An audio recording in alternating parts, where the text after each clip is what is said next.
തുടർ വിവാദങ്ങൾക്കിടയിൽ ഇന്ന് നിയമസഭ വീണ്ടും ചേരും. ഫോൺ ചോർത്തൽ, വയനാട് ദുരന്തം, ഹേമ കമ്മിറ്റി റിപ്പോർട്ട് തുടങ്ങിയ വിവാദ വിഷയങ്ങളിൽ മുഖ്യമന്ത്രി സഭയിൽ മറുപടി പറയും. മലപ്പുറം പരാമർശങ്ങളും പൂരം കലക്കലും ADGP പി ശശി അൻവർ വിഷയങ്ങളും ആയുധമാക്കാൻ ഒരുങ്ങുകയാണ് പ്രതിപക്ഷം. PV അൻവർ MLA യുടെ പുതിയ ഇരിപ്പിടവും ശ്രദ്ധാവിഷയമാണ്.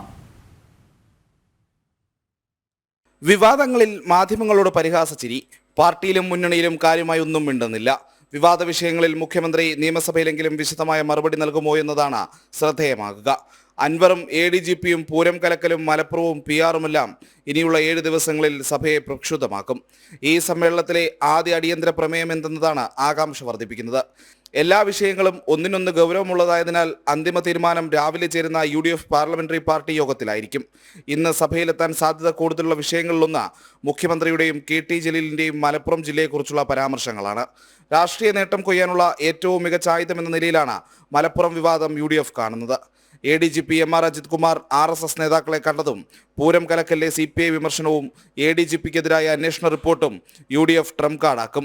പിന്നാലെ PR ഏജൻസി വിവാദവും പൊളിറ്റിക്കൽ സെക്രട്ടറി P ശശിക്കും ADGPക്കുമെതിരെ അൻവർ ഉയർത്തിയ വിവാദങ്ങളും ഒന്നൊന്നായി സഭയിലെത്തും.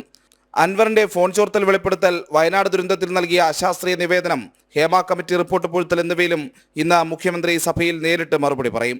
അതോടൊപ്പം എല്ലാ വിവാദങ്ങൾക്കും കാരണഭൂതനായ PV അൻവറിന്റെ പുതിയ ഇരിപ്പിടവും ശ്രദ്ധാകേന്ദ്രമാണ്.